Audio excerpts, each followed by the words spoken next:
Yeah, I pushed both buttons. What? I pushed both buttons. I don't know if she can see or hear me.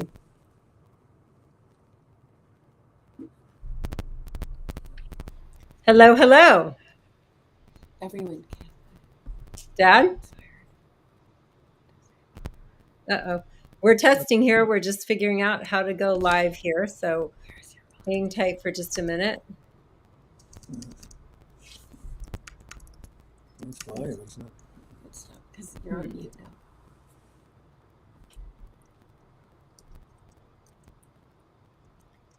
Dad, you can't hear me? Can't hear you, Kimmy.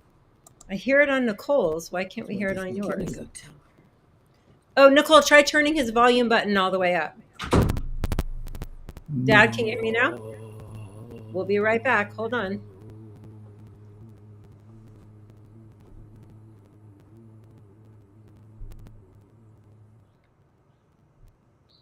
I don't know if anybody can see or hear me now. I can't see or hear anything Kimberly said.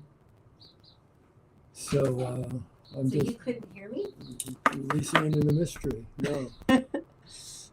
Breathing in, breathing out, and Tell it. enjoying being here right now Hold on just a second. with you who's ever here. How come you can't hear me? I have no idea. Thank you folks who are there.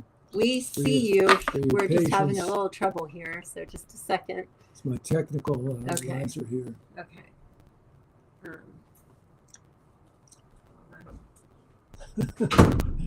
Surrendering into the mystery. Always a good idea. No matter what's happening. The great mystery is always present and always working, sometimes in its coyote ways, as right now. The trickster goofing around with the technology here. So I have, once again, no idea whether you're able to hear me or not, but nevertheless, we're connecting on some level, visually, maybe, certainly energetically, and certainly. Okay. Hi, folks. Dad, can you hear me? Ma'am, now I can hear you. Okay. Oh, Thank you, everybody, for being patient with us as we test this out. And I can't figure out how to get rid of my face right now. So you're going to have to bear with seeing both of us right now. My apologies. I'm just the tech here, and Nicole is helping as well. So anyways, thank you so much and for being here. And the reason that we're here is because well, growing up, you know, our dad started doing this work 55 plus years ago, or really, as you may know, it started when his dad passed away when he was 3. And that just sent him on this whole journey of exploring how other cultures, indigenous cultures live and see the circle of life and the sacred web of life. And so we grew up with him doing this incredible, very pioneering work. And indigenous people coming to our home to visit from all parts of the world, going to ceremonies with him. And a lot of it was really kind of hush hush at that time because it just was really private. And then some of the indigenous elders he was working with, as many of you likely know that are here today, asked him to start being like a bridge builder, bringing forward their indigenous wisdom. And the last couple of years, it's been really interesting to us to watch us, meaning our family, as there's become this sort of trendiness, if you will, around shamanism and psychedelics. And here's, you know, no disrespect to those folks that are entering this space, because I think the world needs more healing. And so everyone who's stepping into this space is hopefully coming with an open heart. But we also are seeing some, you know, people that have been studying shamanism for a couple months or just a couple years, you know, being called shamans. And certainly there'd be some people like our dad who say he doesn't even like to be called a shaman, even though he's gone through major initiations and such. And as we said, been doing this for over 55 years. So we just thought it would be really cool to be able to share him in a new way with some new technology and hopefully some new people that can continue to learn from his years of work in this space. So I hope that makes sense as an intro to why we're here. And Dad, thank you for being here. As you always do, showing up. Thank you. Thank you. So, for some of our new people that may be following this, could you just give a brief explanation of what shamanism is? Hmm. Well, my experience of it is a set of practices of, you might say, psycho-spiritual, energetic tools that are used skillfully and consciously to open to connection and attunement and communion with a state of consciousness that's beyond ego consciousness. A state, connect with spirit, with spirits, with higher consciousness, and to create a ally, a working, cooperative, right relationship with those spirit powers and with the Great Spirit. So you can access them when you need to and call on their help to open a doorway to bring through that higher, the wisdom guidance that comes from that higher consciousness to hopefully serve the fullest blossoming and greatest good of your people and of all people and of Mother Earth and the Creator, to honor and live in harmony and balance and respectful relationship with life. So it's not a religion. Shamanism isn't a religion. It's a set of behaviors uh, to activate, to open up that doorway, what the Huichols call the Mayarika, to that cosmic connection, and then to be, through cultivating a skillful, harmonious relationship with those spirits and this Great Spirit, to be able to channel the wisdom, guidance, and light and love that comes from Spirit out for the healing of the sacred root. How's that? I think that's a good start. I want to encourage all the relatives that are on here to please type in any questions in the chat, any questions that you all have. And I've got a couple from a few friends that sent things in ahead of time. But also, if you want to share where you are today, I think that's always fun to know where people are coming from. Literally in this particular question, like if you're up in San Francisco or Brazil or where you are, that's always fun to see. So yeah, but feel free to put in any chats in here too. We see your chats, and thank you for being here so much. Then, Dad, if you could talk a little bit. So thanks for that basis on shamanism. Then when you talk about psychedelic shamanism, how do those two things weave together? Yeah, great question. Well, let me give a little background and lead in, kind of a bridge here to the essence of the work that I think we're here to do comes from an understanding that we're all members of what I call a starlight ohana. That we're all fueled by stardust. Our bodies are made of stardust. And every day, Father Sun comes up. Rios, thank you for bringing the life force to Mother Earth and the teaching reminder of our true nature illumination to help us wake up, from the unconscious trance, sleep state that we've been conditioned into by our culture, and into a worldview of belief that we're separate things, and the extent of our being, of our identity, is our ego and our physical body and our story along with our ego, and that's in a sleep state. That's in a sleep state.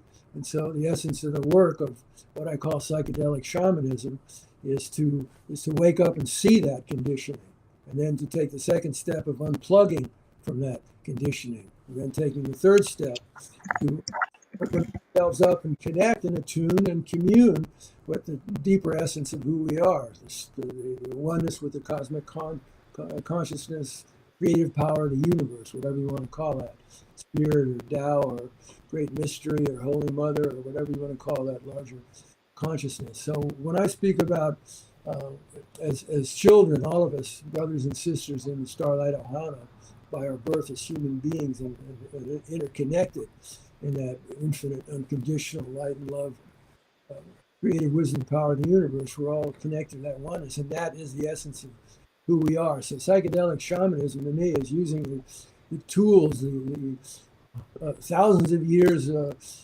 research and development people paying attention to how nature works so they can work in harmony and balance and get that guidance about how to sustain life through the challenges that come, shamanic practices. And the psychedelic consciousness that I refer to is a sense of that cosmic consciousness and understanding a worldview that's based on understanding the interconnectedness of us all. There's no such thing as a separate thing. So I came into an understanding of that consciousness through psychedelics back in 1966, before it was ruled illegal, and there was research being done, wonderful research, and after for a year had that first experience. But when I speak of psychedelic consciousness, it doesn't mean that the only way you can access that cosmic consciousness, that state of consciousness that's beyond our egos, the oneness, the Tao, spirit, only with psychedelics. There's many different ways of achieving that state of consciousness. So when I say psychedelic shamanism is the behavior and practice we're called to as brothers and sisters in the Starlight Ohana, to wake up, to wise up, create a new vision of who we are and what we are that's based on the truth and reality of our interconnectedness, and then polish up our starlight, polish up the essence of our being through practices that help us to connect with that essence and be a clear, open channel for that healing light and love through us. And that's what I mean by psychedelic shamanism. Thank you. Yeah. And thank you for being such a light and channel for bringing through that love and helping so many of us to do so. One of the things that we appreciate, and I know so many people that I've been in ceremony with you and them, your relatives, if you will, that appreciate about you, is how real you are, and you often share your own human foibles with us as lessons of like, how do you integrate the teachings, and you never put yourself up on a pedestal as like you're the shaman and the rest of us are down, you're up here and the rest of us are down here. You're always so real. And one of the questions that Sandy shared today is, what are the most effective practices to tap into the sacred? And I love this question because I just think of myself going through the day and, you get an email that all of a sudden, your deadline just got moved forward, or something comes up in a relationship that, brings up some stickiness or hard feelings or something. And like when those things happen, triggers, how do we remember to tap into the sacred? What are some practices that we can do that can remind us to tap into that throughout the challenges of the day and the challenges of the times? Yeah. Okay, well, first, before I respond to your question, what's coming through me, talk about being real, which is no sense in being anything but real, because life's so precious, so we might as well be as real as we can in the moment, because this is what we've got.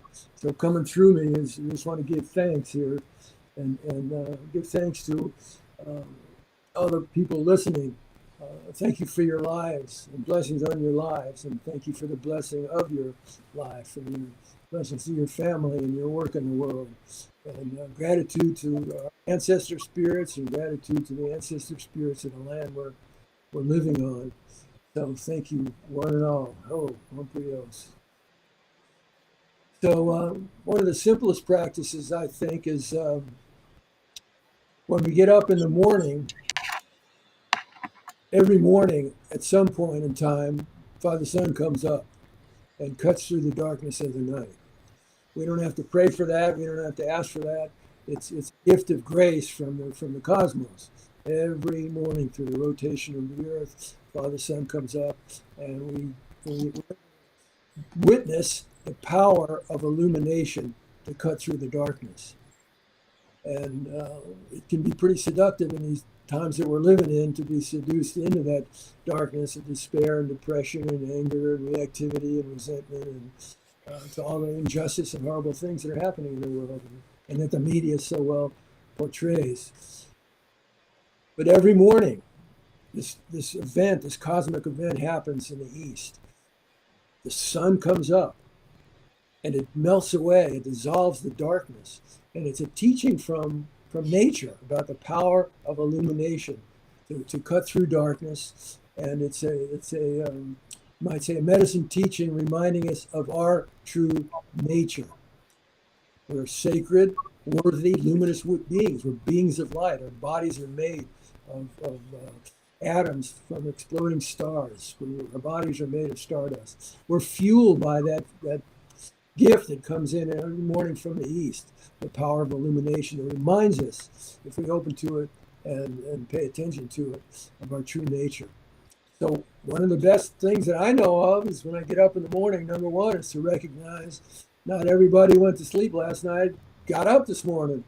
And if I'm alive, hallelujah, that's great spirit giving me life, giving me the opportunity to live this day. And then that fuel coming in from the east. I want to fuel myself. I want to feed my batteries. If I want to remember who I am, if I want to remember that I'm more than an ego and a body, that I'm stardust, brought to earth, brought to birth, brought to life. Porque, why? To shine, to polish up my stardust and to shine the truth and essence of my being, which is the truth and essence of all of our being. So the simple act of when you wake up in the morning, as soon as you're aware that you're awake, that you're alive, to recognize the truth, the creative powers of the universe have given you a new day to live and are breathing in the life force flowing into you. And your creative wisdom power of the universe flowing into you, giving you life. And if you're really present when that breath comes in, give thanks for the creative power of the universe, for giving you that breath of life, and for what I call the angels of protection who have brought you this far in your life. And if you want, you can go to the east, go face the east whenever you get up.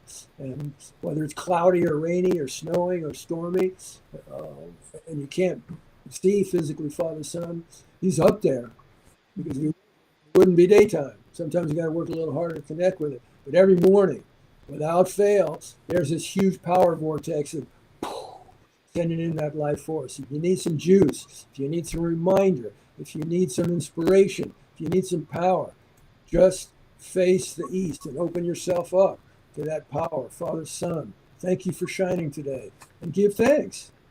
Gratitude. Thank you for shining today. Thank you for bringing the life force, teaching and reminder of our true nature to Mother Earth.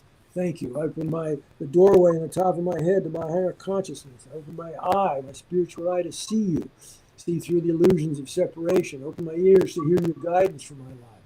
Open my mouth to speak truth. Open my heart to sing heart songs. Open my heart to know your infinite, unconditional light and love, the true graces within me and the essence of my being. And I open my hara, my dantian, the center of my being, to wake up and wise up and live love now. Every morning, face the east, give thanks for that power, fill yourself up with it, charge your batteries. It's all for free. What can I say? You can't beat the price. Oh. Can't beat the price. That's funny. That this reminds me of having been fortunate growing up with you and Mom, and we were encouraged, Nicole and I, to go out on Vision Quest with you at an early age. And I remember my first time spending a night solo up in Yosemite backcountry. I was 13. And I was, truly probably 100 feet away from you, but there was bushes and trees in between, and bears and, wild animals out there, and my own mind. So it felt like could have been a mile away from you, right? And that night, and we knew there was bears. We'd had a few encounters throughout the couple of days leading up to our solo time, and that night was just so long. And that morning when the sun came up and those rays were coming through, it was just the most incredible gift. I was like, oh my God, I'm still alive. Thank God. Like the sun, the light, what an incredible gift. And then other times in my life that have been challenging, I specifically remember one of the first ones where that the realization of the power of connecting with the sun coming up, how that could me giving thanks and being aware of that was such a gift when I was in college, the first time away from home. And I just remember this one morning waking up, my heart just so heavy, missing you and Mom and Nicole so much, and and walking down the hill at UCLA, and then I just, like, my eyes kind of drifted up, and there was the sun, and I just was taken back to that first Vision Quest, my first solo time, and the gift of that. And then the songs started coming back to me, and it was just like, oh yeah, I'm okay. Everything's going to be okay. There's so much more going on here in this world than what I could possibly be aware of this little morning as a little 19-year-old in college. So yeah, thank you. That's a tool that I use, and I know so many of us do. So thank you. And what a gift to be reminded of that. I also am remembering how you taught us to really, bring that through. And I think that that's so helpful in facing the challenges, and it's tied in with what so much of us today forget is awe. There's this sort of trend right now called awe walks, a movement, if you will, around that. And I think that we were taught really young to try to be in awe, and it's tied in with when you talk about sacred living, right? That joy that can be found in a challenging moment as you're walking down the sidewalk and feeling like maybe you're in the city and not connected to nature and not really sure why you're here. And then if you can bring your awareness to notice that little bud blooming on a tree, and then it reminds you, like, oh, there's this other miracle of life going on, and I'm part of that. Is that what you mean, like when you talk about sacred living? Well, what I mean about sacred living is recognizing the presence of spirit, or the great mystery, or whatever you want, him or her, the goddess, the mother, great mother, Tonka, Tao, whatever you want to call it. Truth is that the infinite creative wisdom power of the universe is in us, and we're in it, and we're all connected in it. And that's the essence of life, the source of creation, and the source of the power that maintains creation.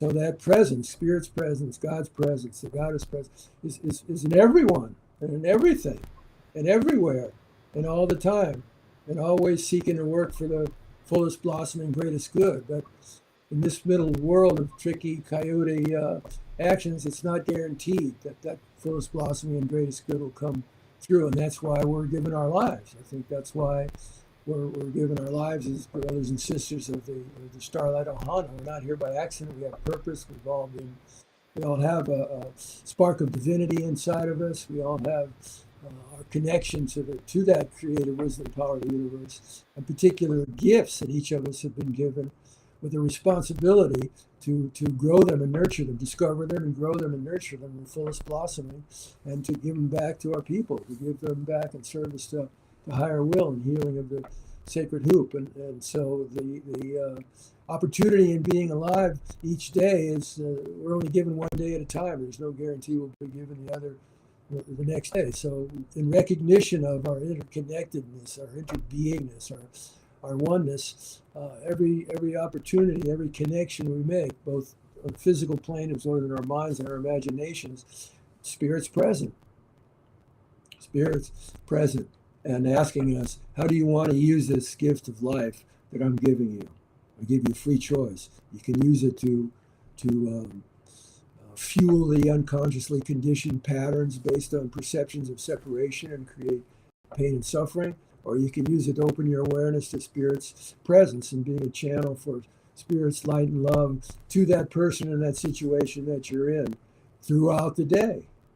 In every instance, that's sacred living to me, trying to bring awareness of the presence of the sacredness into all our interactions, because it's always present. It's never not there. And if I'm not in touch with it, that's because of something I'm doing between my ears, some thoughts that I'm creating, that's creating an experience of separation, a seeming sense of separation from the infinite oneness that's always there. Sacred living is waking up, pulling the plug, wising up, remembering who and what we are, why we're here, to live love now, and doing it, bringing it through in all our relationships. That's sacred living.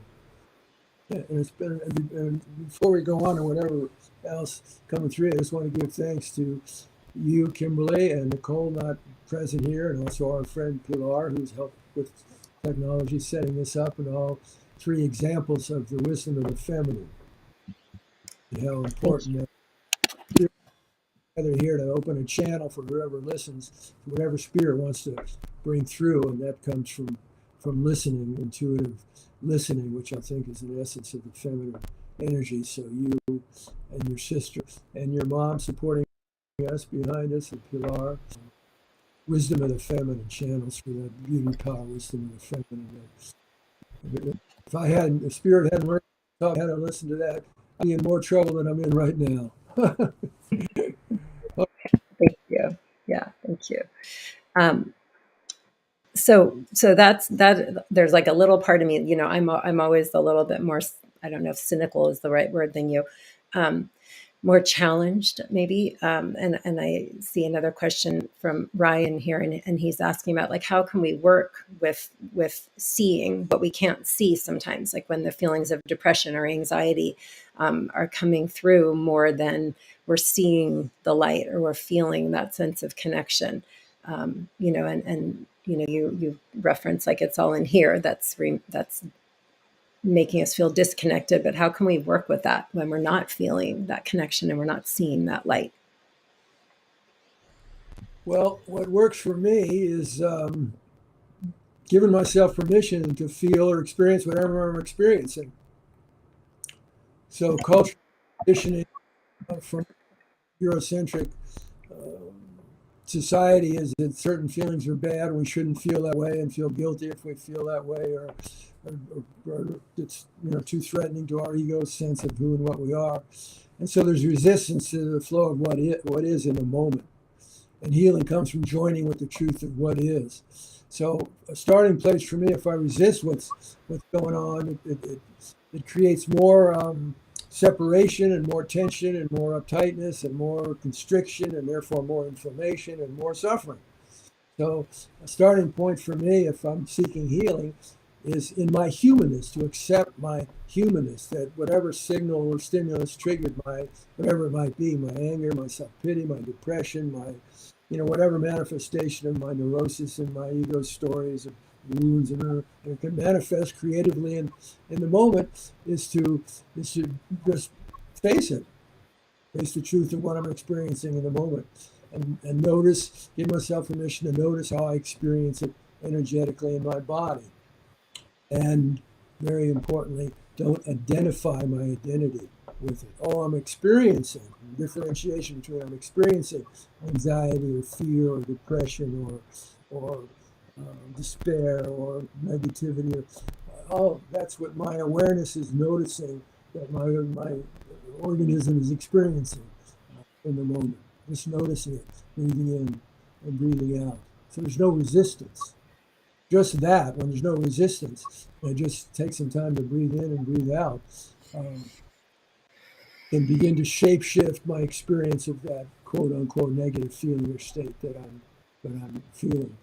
And it also opens the doorway, if I'm not resisting it, to, well, let me notice what are the thoughts going through my mind that are feeding or helping to create this experience. Because ultimately, whatever I'm experiencing is a result of the story that I'm telling myself about what I'm experiencing. We are meaning makers. So our organism has an experience, and then our cerebral cortex creates meaning out of that. So if I'm experiencing depression, despair, anger, self-pity, whatever it might be, negativity, if I'm experiencing that, then let me look at what are the thoughts that I'm giving energy to, or have been unconsciously giving energy to, or were triggered from my reactivity state by a stimulus, and then now I can begin to bring conscious awareness to, because I have no power to change what I don't see, what I don't face, and therefore, again, no resistance. Face it, yeah, this is what I'm experiencing in the moment. And then asking myself a question: how can I create a response? How can I create a relationship with what the truth of what I'm experiencing in the moment? in a way that opens the doorway of my consciousness, the Spirit's presence, that helps me grow in the directions I want to grow.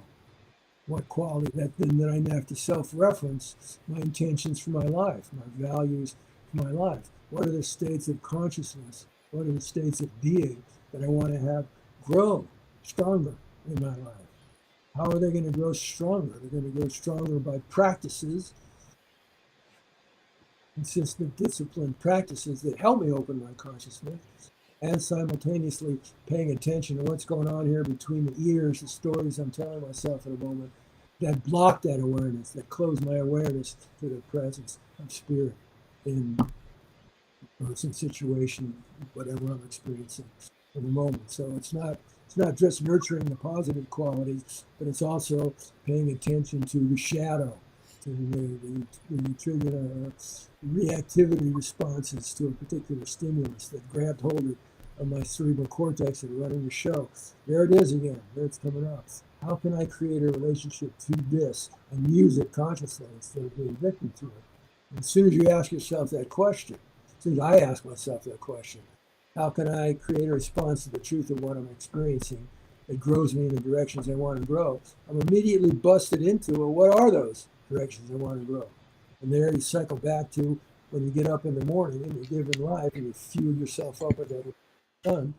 What are the qualities of consciousness and being that you want to grow in this day of being alive, so you can polish up your starlight and be a more open, clear channel for Spirit's light and love flowing through you, and you showing up to the challenges of your life and the challenges of these times, bringing your gifts through to help heal the sacred who. That's what comes up in response to your question. I already forgot Yeah. that's what came up.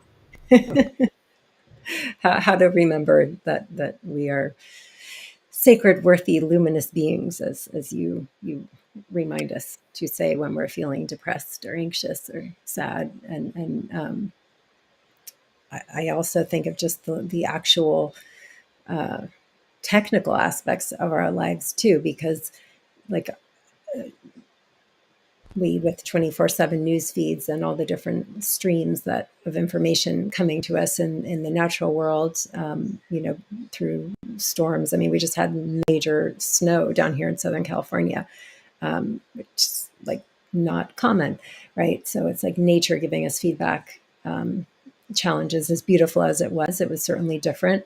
And then, the floods and the fires, and then just the stuff we hear in the news. Like it used to be, you heard the news that was maybe in your village, maybe a couple villages away, when someone came on their horse to bring news, maybe 3, 4, 5 villages or towns away. But now we're getting it just in so many forms. And I think our minds and hearts and bodies we haven't caught up with that. The technology that we've created, our bodies haven't caught up with that evolution yet. And you talk a lot about the evolutionary pressures that are calling us to step into our purpose. And can you talk a little bit about that? Like what's that connection between evolutionary pressure, shamanism, and each of our reason for being here? Well, I think the evolutionary pressures of what we're experiencing in terms of climate change and social unrest and the unraveling of the attempts of institutions we created to meet our needs that were based on consumer capitalism and perceptions of separation and competition with each other for scarce goods based on that perception of separation. The ways we've evolved in Eurocentric culture that's gone around the world through colonialism and imperialism, it's really a manifestation. There's a notion among some Native American tribes of Wendigo, a monster that roams around in the winter and devours human beings, cannibalizes them. And if you get bitten by it, there's just to scare little children in the stories in the winter. Then you become a Wendigo and going around. It's like a vampire. And I think we've been infected. Eurocentric culture has been infected by the Wendigo mind virus into a worldview perception of separation. So we can treat other people, or we can treat animals, and we can treat the earth in a hurtful way. And I think part of the resurgence of psychedelic medicines coming up from Mother Earth are a way of addressing this virus and healing this virus, so we can come back into a deeper connection and reawakening understanding of who we are. And tell me your question again. I spaced out on your question. No worries. What was my question? Just about the evolutionary pressures calling on each of us to step into our purpose more. And I want to be respectful of people's time. And so maybe just like a summing up for our first Shamanic Sunday here. And again, I'm apologies that my face is here as prominently as Tom's. That was not the intention, but I can't figure it out yet. How to make mine smaller and his bigger as he's talking. We'll get there. But just as like a closing gift and teaching for this Sunday that we can take out into the week ahead of us of stepping into our purpose. You often say, like, with this evolutionary pressure, there's a reason each of us is here right now. There's a reason that that we're all showing up right now, and that Angela's here, and Jose and Sandy and Heather and Janet and Elizabeth, and so, like, how can we walk our talk around our purpose a little bit better this week? Well, to finish up what you asked me before and tied into what you're asking now, the evolutionary pressures, I think, are pushing us to be agents, conscious agents of evolution, to be conscious agents of evolution, and to take responsibility for the power that we have. Our culture teaches kind of disempowerment. But the truth is, everything we say, everything we do, is an field and connects with everything in the larger field. I read recently that research published in Science magazine said 25%, when 25% of a population reaches a state of understanding and they're all on the same page, pulling the wagon in the same direction, that's what it takes from your paradigm cultural shift. So all of us listening, and by the way, thank you for everybody, friends that I know and from the past and new people, thank you for listening. And again, blessings on your life.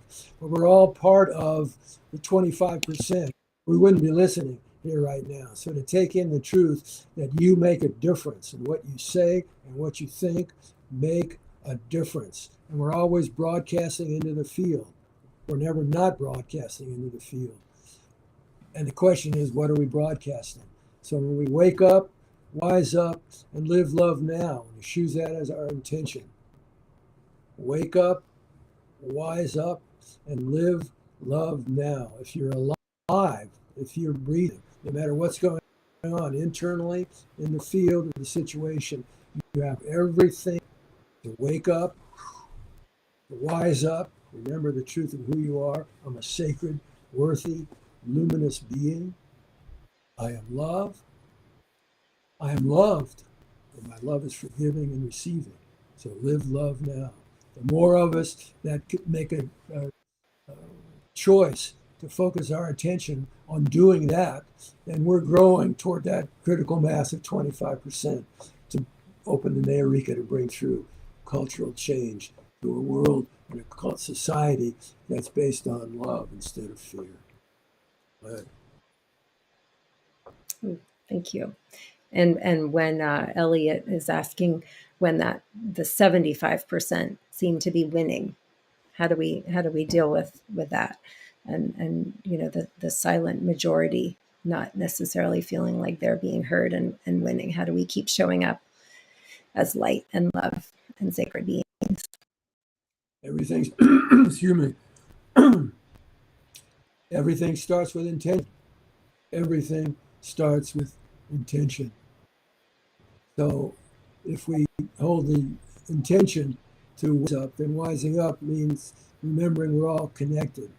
And what I see in the other, the percent who don't believe in the ways that I believe or want everybody to believe in the oneness, that's not separate from me. There's also a part of me that carries that maybe unconsciously.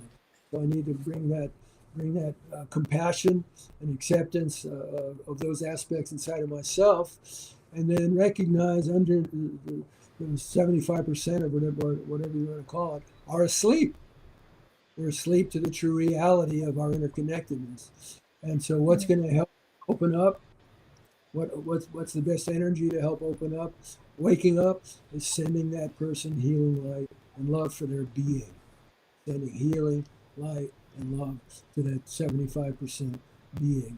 And one of the prayers I have is every day, and when I can fuel it again, we can fuel the manifestation of this happening on the physical plane by what we put our attention into, is may a majority of us human beings wake up to the truth of our interconnectedness so we can show up and create ways of responding to our human needs in ways that sustain and promote healthy life through cooperative symbiosis, working cooperatively with the powers of nature, the powers of spirit, to bring through the kind of changes we want to be. Like Gandhi said, it all starts with be the change you want to be, manifest it in the world, and that's what's going to open the doorway to bring it through fullest blossoming good, and the potential we have as human beings to create a just, healthy, harmonious, win-win world for all. We all have the potential to create that here, but it's up to us to show up to our challenges of the day and create a response to it that helps to open that doorway to manifest on the physical plane what we see on the inner plane with our prayers. Maybe so. You're always really good with mantras and phrases. So maybe you could give us all one mantra that, if it resonates for you and me, but you can offer it to all of us as our mantra for the week to take forward, to remember all this sweet medicine. Real short. Live, love, now. Live now. It's the only time you've got. Okay. Live, love, now. The only time you got. No promise of tomorrow. So live, love now. Oh, that's it. All right. Thank you all so much for being here and for First Shamanic Sundays. Please help spread the word so more folks can join in. This idea also comes to host this came through when our kids, mine and Nicole's boys, Tom and Andrea's grandsons, were little, and a lot of their friends' parents said, could your dad host like Sunday morning gatherings? Like, some people go to church. Could we have a gathering on Sunday mornings that we and our kids could tune into, that just gives us a little tune up for the week? And so we were talking, and that came up. We were talking the other day and we're reminiscing about that. And so here we are doing it. So thank you, everyone. Oh, We'll see you next Sunday, hopefully at 10 o'clock, and have a good week.